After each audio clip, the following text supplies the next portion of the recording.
యాదాద్రి భువనగిరి జిల్లా గుండాల మండలంలోని model school Kasturba Gandhi బాలికల పాఠశాలను కలెక్టర్ ఆదేశాల మేరకు జిల్లా డిప్యూటీ సీఈఓ చిలుకూరు శ్రీనివాస్ సందర్శించి సమగ్ర తనిఖీ నిర్వహించారు. మోడల్ స్కూల్లో రికార్డులను క్షుణ్ణంగా పరిశీలించారు. పాఠశాల సైన్స్, కంప్యూటర్ ల్యాబ్లను పనితీరును మరియు క్రీడా సామాగ్రిని పరిశీలించారు. యాదాద్రి భువనగిరి జిల్లా గుండాల మండలంలోని మోడల్ స్కూల్ కస్తూర్బా గాంధీ బాలికల పాఠశాలను కలెక్టర్ ఆదేశాల మేరకు జిల్లా డిప్యూటీ సీఈఓ చిలుకూరి శ్రీనివాస్ సందర్శించి సమగ్ర తనిఖీ నిర్వహించారు. మోడల్ స్కూళ్లలో రికార్డులను క్షుణ్ణంగా పరిశీలించారు.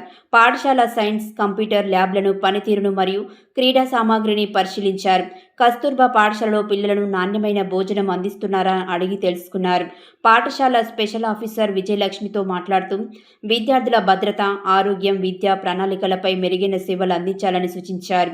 ఈ కార్యక్రమంలో MEO Manna Aggiramulu, model school principal G Ramulu, KGBV special officer Vijayalakshmi, మండల పరిషత్ సిబ్బంది, ప్రభాకర్ రెడ్డి, ఉపాధ్యాయులు మరియు విద్యాశాఖ అధికారులు పాల్గొన్నారు.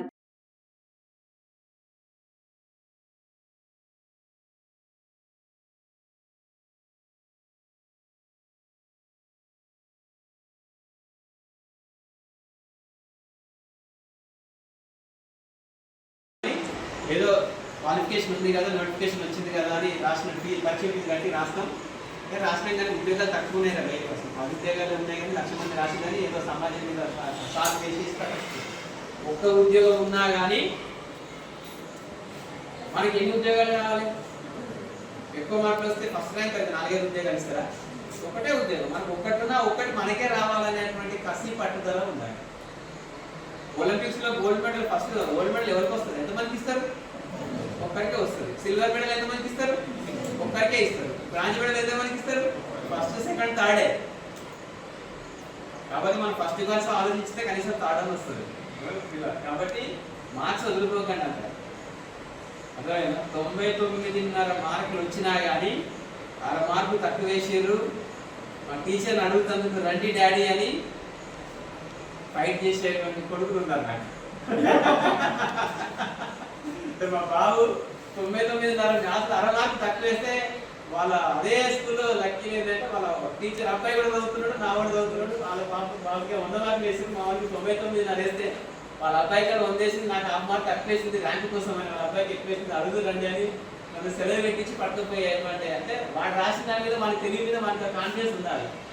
మా నాన్న అడుగుతాడు, నా ఏదో నేను పైరో చేసి 1/2 మార్క్ వేయడం కోసం కాదు. అర్థమైందా? లేదు, ఒకటి లాజిక్ గుర్తుపెట్టుకుంటాం. మనకు ఒక వ్యాధి ఒక జబ్బు చేసింది అనుకోండి, మనకు ఒక బెస్ట్ ట్రీట్మెంట్, క్వాలిటీ ట్రీట్మెంట్, మన రోగాన్ని తగ్గించేటువంటి ట్రీట్మెంట్ మన ఊర్లో ఉన్న ఆర్ఎంపీ డాక్టర్ దగ్గర దొరుకుతుందా? మండల హెడ్ క్వార్టర్లో ఉన్న డాక్టర్ దగ్గర దొరుకుతుందా? ఎవరి దగ్గర పోవాలి? బెస్ట్ ట్రీట్మెంట్ అంటే బెస్ట్ క్వాలిటీ ట్రీట్మెంట్ రావాలి.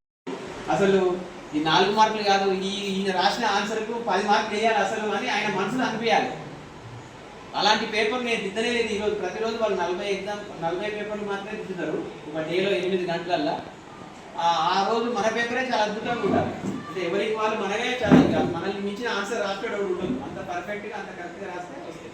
469 మార్కులు వచ్చిన వాళ్ళు మనతోటే ఉన్నారు. 380 మార్కులు వచ్చిన వాళ్ళు మనం ఇక్కడ ఉన్నాం. రేపు ఇద్దరు కలిపి ఒక ఎంసెట్ రాసినా కానీ లేదా ఒక ఐఐటి జేఈ రాసినా కానీ మరి రేపు మీరందరూ రేపు ఇంటర్మీడియట్ అయిపోతుంది, తర్వాత ఏదో గ్రాడ్యుయేషన్ అయిపోతుంది. రేపు 20 ఏళ్ళ తర్వాత సొసైటీలోకి వచ్చినప్పుడు ఏదైనా గవర్నమెంట్ ఎగ్జామ్ పెట్టినప్పుడు ఒక ఎస్ఐ ఎగ్జామ్ లేదా గ్రూప్ 1 ఎగ్జామ్, గ్రూప్ 2 ఎగ్జామ్